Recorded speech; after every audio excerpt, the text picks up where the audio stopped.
Welcome to the second session. Today I am going to take up under the chapter Human Reproduction. I am going to deal with the female reproductive system. In the first session I dealt the male reproductive system. If at all we don't deal the female reproductive system, it will not be completed to say it is human reproduction. The female reproductive system consists of mainly two parts.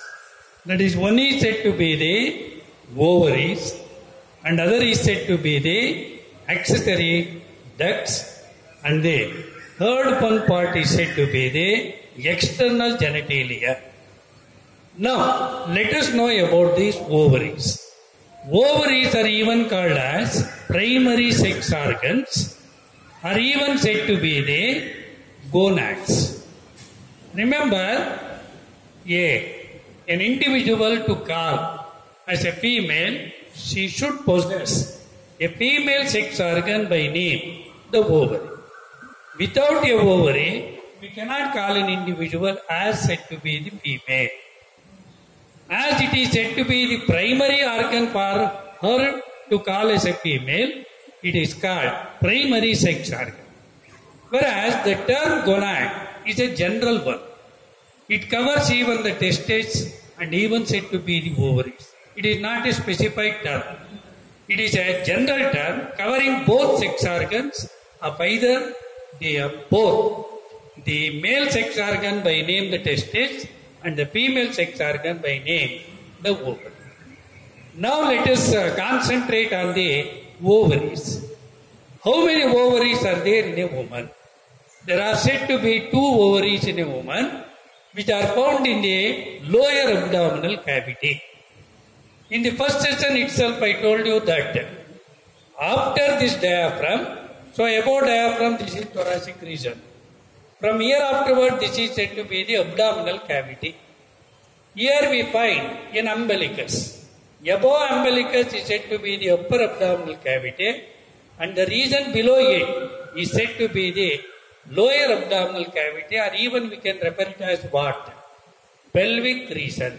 This is said to be the pelvic region, and this is of course the pectoral region. In the pelvic region, there are said to be a pair of ovaries. Even a woman contains 2 ovaries. Remember, only one is said to be functional. Even one ovary contains the 2 lakhs of the functional units called as ovarian follicles. So as like seminiferous tubules, which are the functional units of the testes, here the ovarian follicles are said to be the structural and functional unit of the ovary. Though a woman possesses such a large number of the ovarian follicles, remember, only one ovarian follicle is said to be functional at a time in her, the monthly periodic cycle. Therefore, only one egg is supposed to be released, whereas the other ovarian follicles will not form any eggs. Only one egg is supposed to be formed. So, for every 28 to 30 days.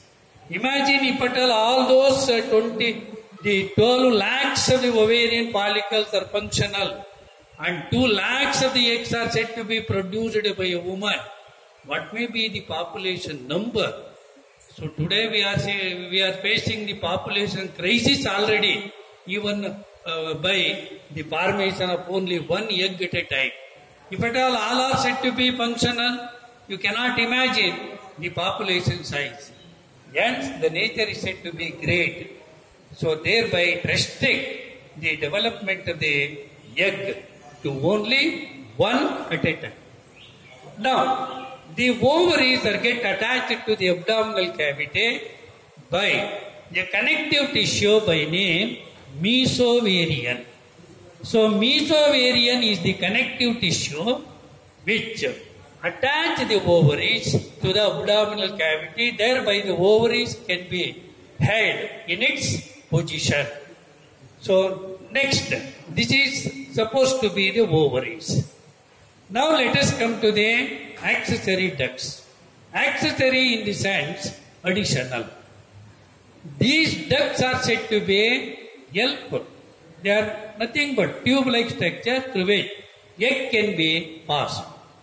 So these accessory ducts include oviduct, which is even called as fallopian tube, and then the uterus, and then the vagina.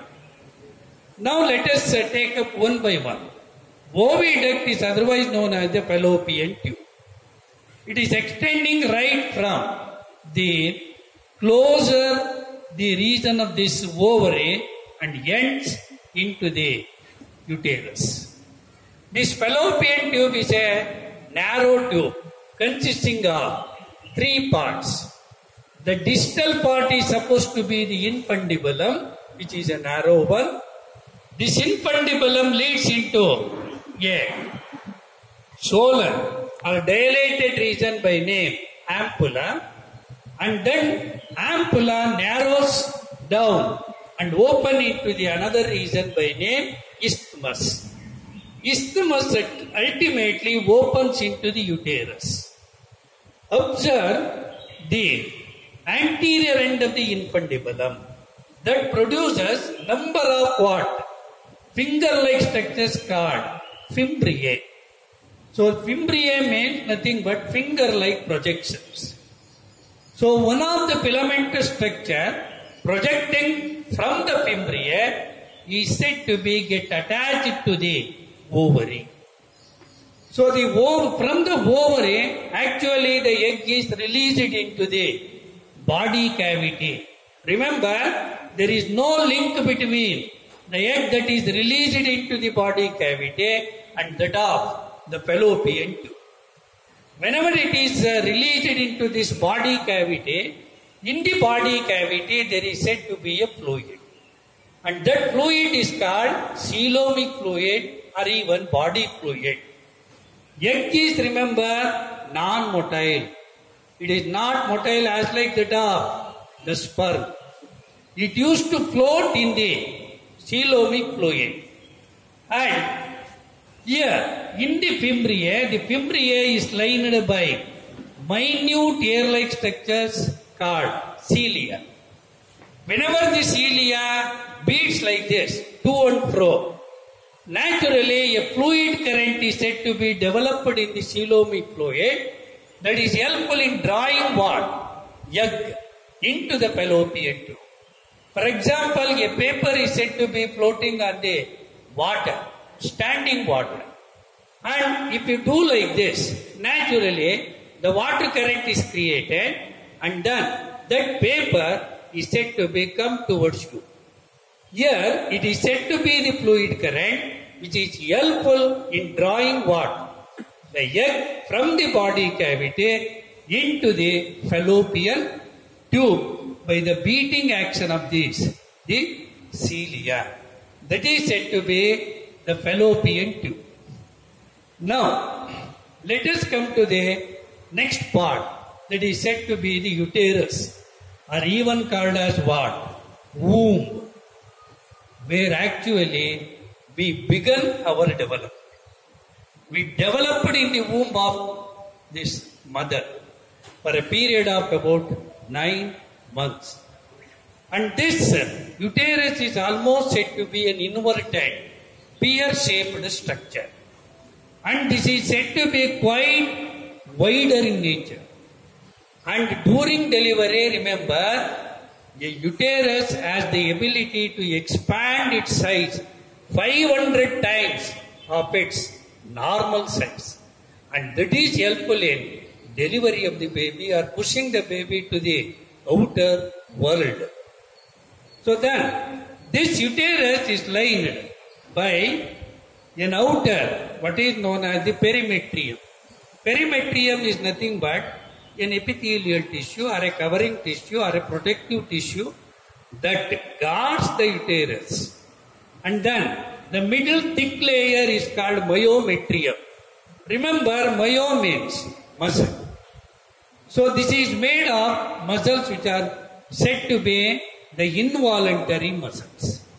So these muscles undergo the rapid what? Contraction and relaxation that is helpful in pushing the baby to outside. So thereby the myometrium plays a very important role in the parturition of the baby or delivery of the baby. Then the inner layer is called endometrium. That is nothing but a glandular tissue. So what do you mean by a gland? Gland is nothing but the one which secretes something. For example, a mucus gland secretes mucus and a milk gland secretes milk. A gland, to call anything as a gland, it should secrete something. So here this endometrium is said to be a glandular tissue. So this is said to be the uterus. Now coming to the next part is said to be the vagina. Remember, between the vagina and the uterus, you come across a part called the cervix. Cervix is commonly called as neck of the uterus, particularly in women after menopause. Menopause means nothing but stoppage of the menstrual cycle. For example, a man is said to be reproductively active even up to the age of 75 or 80 years like that. But a woman, when once the menstrual cycle is said to be arrested or stopped at the age of about 45 or 50 years old, naturally she will lose the reproductive ability or not able to become the child of a mother. But man is having the capacity to produce a child even at the age of 80 years. That's why probably go on marrying like that. That may be the reason. He is reproductively active. Then between the vagina and the uterus, there is cervix, as I said earlier, and this cervix encloses a canal. Canal means it is said to be a narrow tube-like structure. So that canal is called cervical canal. The vagina and the cervical canal together constitute what? The birth canal. Birth canal in the sense through which actually the birth occurs or the delivery of the baby is happened. That's why it is called as the birth canal. Now let us take up the external genitalia. Remember, the external genitalia here comes, the vaginal part. This external genitalia consists of all these 5 parts, remember. So what is this? Mons pubis, mons, and then labia majora, and then labia minora, clitoris, and then hymen. So here, suppose this is said to be the, so invariably I have to write the vaginal part of the woman. So here, in order to show all these parts, suppose this is said to be the external genitalia, what we can look externally. So this part which is said to be with, observe, this is said to be the vaginal part through which the male copulatory organ is said to be inserted. And this area is said to be the mons pubis. This is said to be covered with pubic hairs. These are said to be the pubic hairs. The hairs which are said to be developed around the copulatory are said to be around this external genitalia. Then this is mons pubis. Then labia majora means what? This, remember, mons pubis is said to be composed of fatty tissue. Hence it is said to be soft in nature. And here, these are the 2 fleshy folds. These 2 fleshy folds which are surrounding or guarding the vagina can be called as labia majora. So labia majora are, we can say, they are said to be the lips of the vagina. As like the lips of our mouth, there is said to be the folds, two folds, fleshy folds, which guard this vagina, is said to be the labia majora. And then labia minora. Minora in the minor means smaller.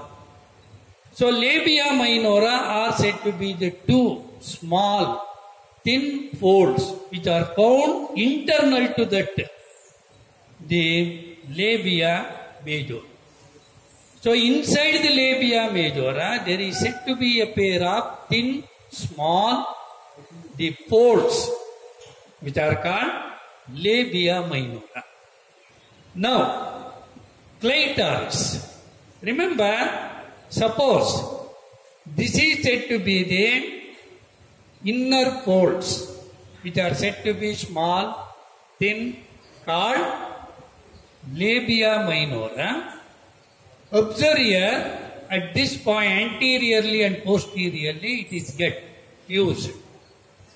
Clitoris is nothing but a small, the finger-like projection found at the junction of, upper junction of this, what is known as labia minora. This is said to be the clitoris. Remember, this clitoris is very sensitive to touch, and it is the one which induces the urge, sex urge in a woman. So this clitoris is said to be a finger-like structure found at the junction of the two labia minora. So, and it causes sexual urge in a woman. Then, lastly, hymen. Hymen is said to be a thin membranous structure which covering the vagina. Formerly, this hymen was said to be used as a test to find out whether the girl is maintaining her virginity or not. So, that means, in general, normally a common man is said to be with concept that this hymen is said to be ruptured during coitus or during copulation, leading to bleeding. If at all in the first sexual course or if at all in the first coitus, if there is no bleeding, then majority of the gents may suspect the virginity of the girl. And formerly it was said to be under that concept. But nowadays, due to the lifestyle, due to cycling or swimming or horse riding and other activities what she carried, the hymen may get ruptured before what? Coitus. So hence, hymen cannot be taken into consideration for her virginity. This is because of the fact it may get ruptured during certain activities, particularly like that of the cycling activities. So, these are all said to be what? The parts what we find in external genitalia. So, the mons pubis is the external part, made of what? Mainly adipose tissue or fatty tissue, and hence it is said to be of what? Soft in nature, with what? Pubic hairs. And what are these labia majora? It is nothing but the two external fleshy lips guarding what? Vagina. So the labia minora is what? They are said to be thin, smaller, the lips which are two in number found internal to labia majora. What is this clitoris? Remember, clitoris is nothing but a finger-like projection found at the junction of the two labia minora. So, at its anterior end, and it is the one which cause what? Sex urge in a woman. Until unless this clitoris is said to be induced, she will not develop the interest in the coitus or in the sexual activities. So hymen is said to be a thin membrane covering what? The vagina. So this hymen usually get ruptured during the first coitus, leading to what? Bleeding. So still today in most of the regions, particularly where there is no civilization, if at all a girl is get married, the husband expect what? Bleeding during the first coitus. If at all there is no bleeding, then he may suspect the virginity of that lady. But it is not true, because today the lifestyle is said to be get changed due to her many physical activities like regular cycling or even swimming or horse riding, like that. Naturally the hymen is said to be get ruptured, so before coitus. So this is regarding about the female reproductive system with the ovaries, which are the primary sex organs, and the accessory ducts, and then the external genitalia. So this is the second session topic. Thank you.